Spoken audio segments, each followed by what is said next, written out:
Yes, welcome to the Jamaica Young Police channel. To our loyal viewers, subscribers and Patreon members. At the channel, we are a group of law-abiding citizens who believe in the rule of law and respect the rights of every citizen. But not the ones who do not subscribe to such behavior. We do believe in and support preemptive strikes because they save life. Yes, preemptive strike save lives. This is a logical conclusion because preemptive strikes save lives and prevent the further loss of lives. We are all about saving lives on this channel. We at the Jamaica Young Police channel hate criminals with a passion. Yes, we hate criminals with a passion and do not want them over here. We do not want your views, subscriptions, your likes or your comments. Please go elsewhere where the red carpets awaits you. Over here, we want you to go to prison or the departure lounge at Madden. If this is the first time here at the Jamaica Young Police channel, we highly recommend subscribing to stay updated with our latest content. Hit the subscription button above. Click the bell icon and select all to receive notifications whenever we at the Jamaica Young Police channel release a video. Remember that this channel is not a sympathetic channel for criminals. You must go elsewhere if you want a criminal sympathizer channel. Remember to give this video a thumbs up because you will find it helpful and informative. Please remember to share the video with your mama, your papa, mommy, daddy, and girlfriend, boyfriend, neighbor, side chick, side man, and your co-worker. Yes. Remember to share the video. And tell a friend to tell a friend about the Jamaica Young Police channel. That we at this channel, we hate criminals with a passion and we don't want them to go to prison. We have lots more of video that are not on YouTube. You can join the Patreon squad. By doing so, you'll be able to gain access to exclusive content that cannot be played on YouTube due to various restrictions. To unlock this on top collection of videos, click the link in the description box below. Join our Patreon community allows you to explore content that complies with laws, rules, regulations while avoiding disruption of our channel's functionalities. Moving on to today's videos. Yeah, so we always tell you, to always look at your LCD. You know what, the Jamaica Young Police channel, informers are celebrated. Yeah, we love informers. Yeah, man. So we're going to tell you about, you look on your LCD, you're going to see a guy by the name of James Hines. Yeah, man, he's known as the Klansman Butcher. This is the guy that used to cut off people's head. Yeah, whenever Beer did them, yeah, man, he cut off them head after, sending them to the departure lounge. That's how thirsty this guy was of blood. But his first victim, and surprisingly, was his father. Yeah, man. In 1987, a tragic and shocking event unfolded in Miami-Dade County, Florida, United States of America. James Hines killed his father during an argument over cleaning the lawn. To clean the lawn, he used, for clean up the trash them and stuff like that off the lawn, of the home in Miami-Dade County. Yes, so James Hines and his other siblings, they were living with their father. Given James Hines' juvenile status at the time, details about the case are scarce in the Miami-Dade County. That because he's a juvenile, his record is sealed, but eventually he was deported to Jamaica. However, this incident was just the beginning of a grim and violent path for James Hines, whose criminal notoriety will grow significantly over the years. So in Jamaica we face more than just a criminal problem. we are contended with pervasive issues of criminality, terrorism, and corruption. The root of our troubles lies in a deeply flawed system masquerading as a government elected by individuals with criminals' inclinations, who in turn place criminals in power. This vicious cycle perpetuates on our small island, making it distinguishing between the innocent and the guilty is increasingly difficult. Our government, by sanitizing criminal records and presenting criminals as model citizens, exacerbate the problem. As a former detective of the Jamaica Constabulary Force, I can attest that the Jamaican government is deliberately exporting convicted criminals to other countries, spreading mayhem beyond our borders. This practice not only tarnishes Jamaica's reputation but also endangers global security. So here at this channel, as a community, we stand against and unite against criminals, terrorists and their supporters, enablers and financiers. We firmly believe that no man is above the law, nor is any man below it. We do not seek anyone's permission to enforce the law, as Theodore Roosevelt eloquently stated. No man is above the law and no man is below it, nor do we ask any man's permission when we ask him to obey it. That means the law. Upholding the law requires immense courage, a virtue that starkly contrasts the iniquity of those who choose to break it. Our collective responsibility is to support and reinforce the rule of law, to ensure that justice prevails and that our communities are safe and free from criminal elements. Let's stand together, unwavering in our commitment to justice and eradicating corruption through unity and resilience. We hope to overcome our challenges and build a better future for Jamaica and beyond. So James Hines would later become infamously known as the Butcher in the Klansman gang, which headquarters in Spanish Town, St. Catherine. You know that we received the Klansman gang courtesy of the PMP criminal organization government led by P.J. Patterson and Minister Dr. Peter Phillips. And that's when that gang grew during the 1990s.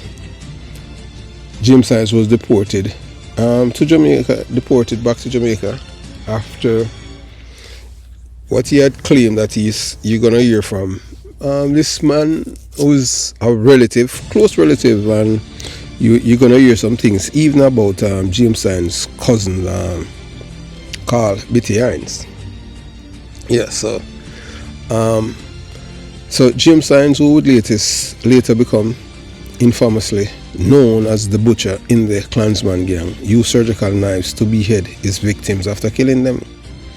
This gruesome practice underscored the terrifying extent of his brutality and contributed to his fearsome reputation. His connection to the Klansman gang placed him among the Jamaica's most wanted criminals, and his violent activities had far-reaching consequences for the communities he terrorized. On a fateful Saturday night, James Hines met his end in an alleged shootout with the security forces in Portmore, St. Catherine. That was in Beerton. And it was a police military team encountered Hines during an operation. When Hines opened fire, the team returned fire, ultimately injuring him. He fled but was later found in the neighborhood Southborough community. James was wanted for several murders in St. Catherine and played a significant role in the violent surge in Gravel Heights on the outskirts of Spanish Town. The previous year, the situation in Gravel Heights became dire when gunmen threatened residents, forcing them to flee their homes. The gravity of the situation prompted Prime Minister Bruce Golding then to order to establish a military post to restore peace and provide security. So that's how it is in Jamaica, criminal's paradise. So they have to bring in soldiers down for the people to sleep, because these people have been sleeping at the wheels. They allow these people to, in Jamaica, criminals, we have a socialist system for criminals, They commit crime against the state, and the state pay for them, pay for their attorney fee. They get the best attorneys, so it doesn't cost the criminals anything. Yes, the government pay for them, because guess what? They are poor. That's why they kill people. That's the kind of madness that we live in Jamaica. The people in Jamaica have to experience. So they commit crimes against the people, and then the same people have to be paying taxes to pay for their attorney fees. Not even in America that happened, huh? So welcome to the criminal's paradise, Jamaica. So after James Hines was killed by the police during a shootout, as news of Hines' death spread through the community, a palpable sense of relief emerged. Residents who had been forced to leave their homes began to return, grateful for the efforts of the security force. One resident, Roger Snape, expressed his gratitude, saying, "We thank the police and soldiers for staying with us and helping force out the criminal. Words are not enough to say thanks before enjoying a well-deserved cold beer." Yeah, man, having Red Stripe beer. So the death of James Hines marked the end of a terrifying chapter for many in St. Catherine, but it also served as a stark reminder of the profound impact of crime and violence on communities. The story of James Hines is a testament to resilience of those who stand against such terror and the unwavering commitment of the security forces who work tirelessly to protect their communities.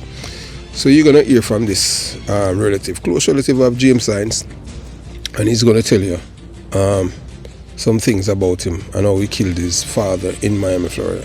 So you watch, you listen, and you decide. Yeah.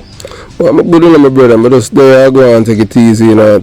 I try to see if we can get back the place at least, to, our family, our friend can walk peacefully and not have to worry about nobody. Definitely. That's them, you know. Yeah, so you go down there on any occasion and stuff like that? The last time I go down there was before COVID and them thing. I go to Jamaica, I not link no man and them thing. Okay. Yeah, because I don't trust nobody down there, you know, you understand? You can't do that. You can't trust nobody. We come from state. We didn't say I live at town, but me. Oh, and when we go there, go check them and go through, but people, them don't know when they come. Yeah, man, you don't make people know that kind of thing. They just see me show up and people out there. You can't appear terrorists out there, man. Definitely, man. You understand? People will say, you're close to certain people. Well, them set up for kill a man. You know, say a man go down to bury him father December and his brother kill him in his sleep, shoot him over land. Yeah, the one from England. Yeah, you understand? I said last week, a 5 grand picnic cut them grandfather throat. Wow. You understand what I'm saying? So, you know, nothing more than that, you know. You can't trust nobody down there. If my man kids that kill them grandfather, and none of them for say, no man, you can't kill papa. Why you have to argue with them about land over there anyway, property and something there? Just leave them with it. What? No, but... Let me fix up my... Let's give them an hour. I mean, I argue with them. We put land and stuff down there. Alright, I have a house here, son. You know? But yeah, we are saying, we're glad we think you good work we are doing, and them things, But when I say, me and BT was friend, a lot of people don't know, say he was a welder, and I carry BT. Could go, I work for a firm up in a construction company, right up off Malines Road. Yeah. From... we're ready next to that through that street. Yeah, man, I know which part it there. Yeah, we're on this. So we used to make Colbert and them something that they need welder. So the guy said, if nobody can bring you in and come down and learn the trade. Yeah. But I don't know what transpired. Yeah. And I don't know what transpired, and then they fire him. But yeah, but he was welder called. We used to live around there and build grill for the house. You used to live at York Avenue? Not on York Avenue. I used to live on So get to that. But I tell them, I just start and say, maybe because I mean, in cousin, okay, so James with them killed on the James Hines. The one of them kill over Betrayal. Right. Okay, and then him kill his father up in Miami, you know. Allah, yeah, tell him. His father tell him to cut the lawn. And he shot his father. The one, the oh, me have to send him a picture and him thing there. James. Man, he kill his father up here, and then he get in a problem, and then deport him. And what happened? His father tell him to cut the lawn, and he tell Lisa beat his father, beat him, and he shoot him and kill his father. As far as me saw, I will my brother them in there have one named Billy, where Bitty send. He need Bitty because he used to fix bicycle. These days, him and Bitty are cousin, because they were first cousins. Yeah. Even they said, what you call it? The way one they shoot for your cousin name again, Raymond. Yeah, go west. Yeah, I'm first cousin them to me. You say no, his father. To his father used to do his line of a stand downtown. Arcade. Yeah, man, babes. What a man ugly man, but a pay pretty woman him talk to do it. You so money powerful, man. Man, eagle liners, but you know what I'm saying. I love what sell out our money. And he used to travel for a way back in the days. Yeah, man, I'm a father friend. Okay. Yeah, we used to travel. So we didn't know when we go to school and learn trade and thing and come in at 10 and when we come, I couldn't get much work at things. I come live with my sister around. Right behind me, see bright clothes. Yeah. I'm not very my first man put gun for the trader. When that?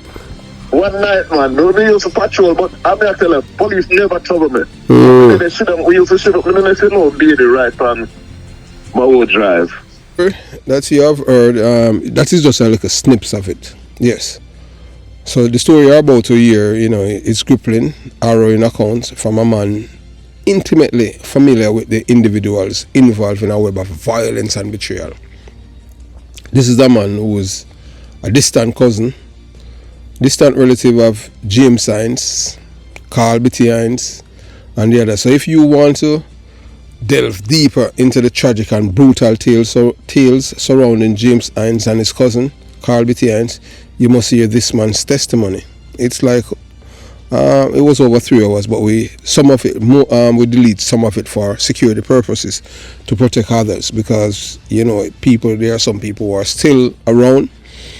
So more than 5 years ago, Carl Bitty Hines, the Don of York Avenue, Gully, Cockburn Pen, Kingston 11, was gunned down off Linders Road, Kingston 11. His life was cut short by multiple gunshot wounds, and the identity of his killers will shock you.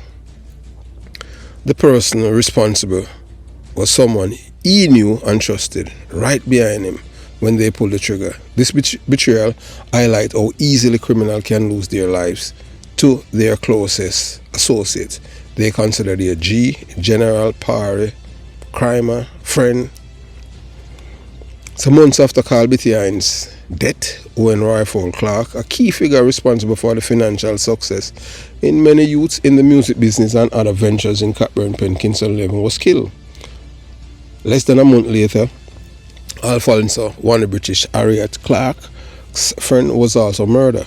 Both men were killed by assailants on the same motorcycle using the same gun.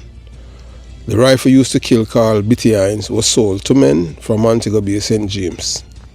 Astonishingly, the firearm used in both murders was recovered from famous DJ Leroy Tommy Lee Russell. They call him Tommy Lee Sparta. Yet, Uncle Lee man, the same guy that Vibes Cartel make cry. Yet he has not been arrested and charged for either murder. This situation exemplifies the complexity of Jamaican justice system, where evidence alone is insufficient without primary and direct proof to make an arrest and charges in the 21st century. To access the full video and learn the intricate details, including the alleged killers of Carl Bitty Hines, the former Don of Cockburn Pen, Kingston 11, you need to subscribe on Patreon. Those unfamiliar with the killers will be introduced to the alleged perpetrators. So we tell them Christopher, Brother J,